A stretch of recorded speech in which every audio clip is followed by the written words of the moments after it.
एक के बाद एक मुश्किल मुस्लिम लीग नून के लिए सामने आ रही है। ताज़ा तरीन सूरत हाल बदलती जा रही है। जो फैसले कल हुए थे वो आज हमें नजर नहीं आ रहे और कई जमातें उससे इनकारी नजर आ रही हैं। अब से कुछ देर पहले JUI-FE के सरबराह मौलाना फजलुर रहमान ने प्रेस कॉन्फ्रेंस करते हुए इंतखाबी नताइज को मुस्तरद किया है और ऑपोजिशन में बैठने का फैसला किया है और साथ ही साथ मुस्लिम लीग नून के सरबराह को भी दावत दी है कि वो ऑपोजिशन में आकर बैठे। और जिस तरह पहले धांधली के इल्जामात सामने आए थे 2018 के इलेक्शंस के अंदर और सब जमातें इकट्ठी हुई थी, उन्हीं इल्जामात को साथ में लेकर चलते हुए दोबारा ऑपोजिशन में बैठने की दावत दी गई है मौलाना फजलुर रहमान की जानिब से। और मौलाना फजलुर रहमान ने कहा है कि ये फैसले ना सिर्फ मजलिस आमला में हुए हैं बल्कि साथ साथ अमूमी मजलिस आमला का भी इनेकाद किया जाएगा मुख्तलिफ सूबों के अंदर और मुख्तलिफ सूबों की जो मरकजियत है उस पर भी बात की जाएगी। और बलोचिस्तान की सूरत हाल जहां पर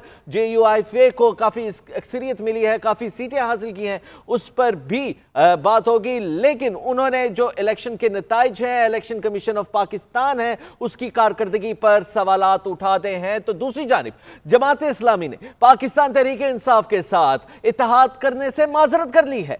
मरकजी नायब अमीर जमात इस्लामी लियाकत बलोच कहते हैं कि PTI से बातचीत दोनों वफाकी और सूबाई हुकूमतों से मुताल्लिक थी, लेकिन PTI ने वफाकी सतह पर किसी और जमात के साथ इत्तेहाद किया है, इसलिए सिर्फ खैबर पख्तूनख्वा में PTI से इत्तेहाद का कोई जवाब नहीं बनता। जमात इस्लामी ने तहरीक इंसाफ पर मौक़िफ़ तब्दील करने का इल्जाम भी लगा दिया और जमात इस्लामी खैबर पख्तूनख्वा के अमीर प्रोफेसर इब्राहिम ने कहा है कि PTI जिससे चाहे मिलकर हुकूमत बनाए, जमात इस्लामी का नाम इस्तेमाल करने का इखलाकी जवाज नहीं है। और तो और मुस्लिम लीग नून हुकूमत साजी के ऊपर क्या कर रही है, किस तरह से मुशावरत जारी है और खैबर पख्तूनख्वा की सूरत हाल क्या है, वहां पर सियासी तौर पर कैसा पारा है, बताने के लिए हमारे साथ ब्यूरो चीफ लाहौर शहजाद हुसैन भट्ट डालेंगे, साथ ही साथ पेशावर के ब्यूरो चीफ काशिफुद्दीन सैयद हमारे साथ मौजूद होंगे। बहुत शुक्रिया आप दोनों शख्सियात का। सबसे पहले मैं बढ़ना चाहूंगा पेशावर के ब्यूरो चीफ काशिफुद्दीन सैयद साहब की जानिब। बहुत शुक्रिया काशिफुद्दीन। क्या लग रहा है खैबर पख्तूनख्वा की जो सियासत है वो एकदम से बदल रही है, कल कुछ और होती है, आज कुछ और, मामला जा किस तरफ रहे? बहुत बहुत शुक्रिया। यकीनन आपने दुरुस्त कहा कि सूरत हाल बदल रही है और मौलाना फजलुर रहमान ने अभी जो प्रेस कॉन्फ्रेंस की है उसमें उन्होंने एक तो मलफूफ अंदाज में पैगाम दिया है कि उनके पास एक और ऑप्शन भी मौजूद है पार्लिमानी सियासत के अलावा। दूसरी बात जो इस प्रेस कॉन्फ्रेंस में अहम सामने आ गई है वो ये है कि उन्होंने पाकिस्तान तहरीक इंसाफ के हवाले से नरम अंदाज अपनाया है और कोई तनकीद भी नहीं की और कोई मुखालिफाना बयान भी नहीं दिया। ये बड़ी अहम बात है कि मौलाना फजलुर रहमान आज इस अंदाज में बात कर रहे हैं कि उनके साथ हमारा झगड़ा जिस्मों का नहीं दिमागों का है और उन्होंने उम्मीद जाहिर की है कि वो ठीक हो जाएगा। तो ये बहुत बड़ी बातें हैं। इसके साथ साथ मैं आपको ये भी बता दूं कि मौलाना फजलुर रहमान ने कारकुनों को तैयार रहने की जो बात की है ये भी अहम है। अगर वो तहरीक शुरू कर देते हैं तो उनके पास स्ट्रीट पावर मौजूद है, बिलखुसूस खैबर पख्तूनख्वा और बलूचिस्तान में, और इसके साथ साथ हमारे जो कबायली अजला है वहाँ पर भी उनके पास फोर्स मौजूद है जिससे वो काम ले सकते हैं। मेरे ख्याल में आज का जो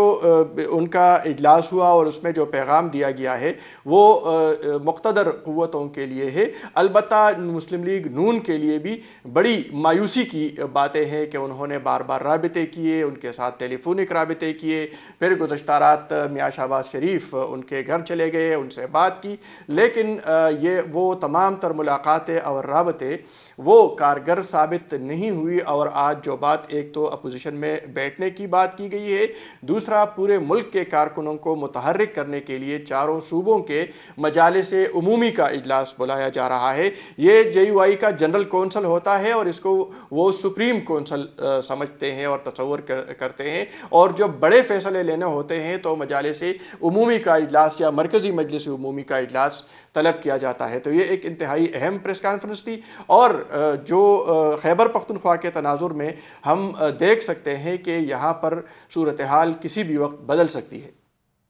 ठीक, हम शहजाद हुसैन भट्ट साहब, आपको क्या लग रहा है, क्योंकि नून लीग के लिए मुश्किलात जो है वो बढ़ती जा रही हैं। कई पार्टीज को मनाना भी पड़ रहा है, उनको दोबारा वापस लाना भी पड़ रहा है। आज मौलाना फजलुर रहमान जो काफ़ी करीबी थे पीटीएम की गवर्नमेंट के अंदर भी, अब जो है उन्होंने अलहदगी का ऐलान कर दिया है और कह रहे हैं कि हम अपोजिशन बेंचेस पे बैठेंगे। देखिए इब्राहिम, बातें सीधी सी है कि मुल्क की जो तेज़ी से बदलती हुई इस वक्त सूरत हाल है, इस वक्त किसी को समझ नहीं आ रही, इवन के मुख्तदर हलकों को भी समझ नहीं आ रही कि ऊँट किस करवट बैठने जा रहा है। अगर हम मुख्तसरन पीपल्स पार्टी पीटीआई नून लीग का जायज़ा लें तो सबसे पहले आप बात कर लें पीपल्स पार्टी की। इस वक्त जो सबसे नए सेटअप में सबसे ज़्यादा सियासी फ़ायदा हासिल करने वाली जमात है वो पाकिस्तान पीपल्स पार्टी है। पीपल्स पार्टी सदर मुमलिकत, चेयरमैन सेनेट और स्पीकर कौमी असम्बली की सीटें लेना चाहती है। अब अगर हुकूमत 1.5 या 2 साल बाद डिसॉल्व हो जाती है, खुदा न खास्ता, तो फिर इसमें आप ये देखेंगे सदर मुमलिकत का ओहदा वो तो 5 साल के लिए। अच्छा, आपको इस तरह कौमी और सूबाई असम्बली के जो स्पीकर का ओहदा होता है वो भी कौमी असम्बली के अगले क़याम तक बरकरार रहता है। मैं कहना यह चाह रहा हूं कि इस वक्त पीपल्स पार्टी जो है वो सर फहरिस्त, यानी कि आप शॉर्ट अल्फाज में बता रहे हैं कि इस वक्त जो जीत है वो नून की नहीं पीपल्स पार्टी की हो रही है तमाम मामला में। दुरुस्त कह रहे हैं इब्राहिम, आप इस वक्त जो बेहतर सूरत हाल में है वो पीपल्स पार्टी है। इसी तरह इस बात को आगे लेके बढ़ेंगे, लेकिन सर बट साहब एक हमें शॉर्ट ब्रेक पे जाना है। जाइएगा नाज़रीन, स्टे विद अस।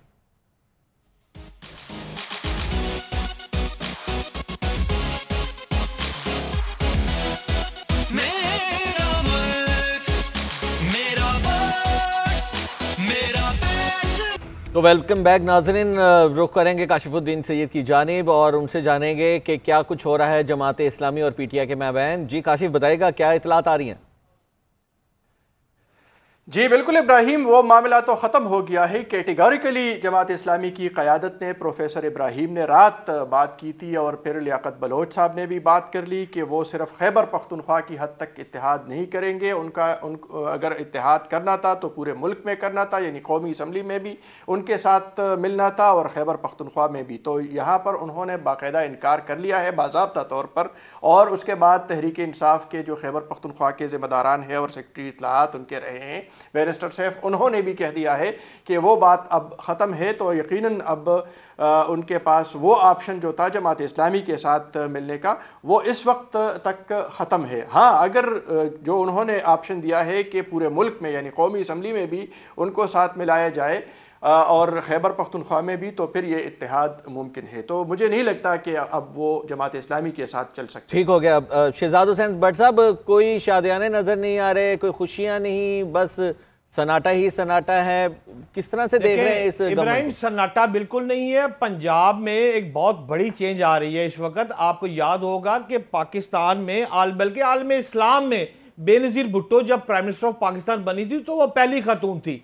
इसके बाद अब मरियम नवाज साहिबा जो हैं, ये मुल्की तारीख में पहली दफ़ा चीफ मिनिस्टर पंजाब बनने जा रही है मरियम नवाज साहिबा। और हमारे यहाँ तो डीसी लाहौर सालिया सईद लग जाती है तो ख़वातीन शोर मचाना शुरू कर देती हैं और लुडियाँ डालना, मिठाइयाँ तकसीम करना शुरू कर देती हैं। तो मरियम नवाज अगर पंजाब की पहली जो है वो चीफ मिनिस्टर बन रही हैं तो बहुत बड़ा इम्तहान है।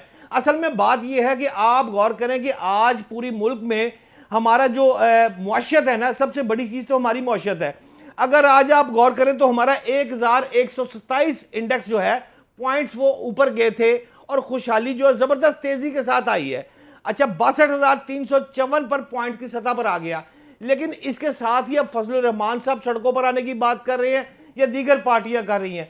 तो इन हालात में स्टॉक एक्सचेंज फिर गिरेगा और माशरत जो ऊपर जाने लगी है, मैं समझता हूं इस तरह अगर हुकूमत फौरी तौर पर ना बने से हम निकल नहीं पाएंगे। बहुत शुक्रिया आप दोनों शख्सियात का। फिर जिनसे मुलाकात होगी, अपना बहुत सारा ख्याल रखिएगा। अल्लाह हाफिज़।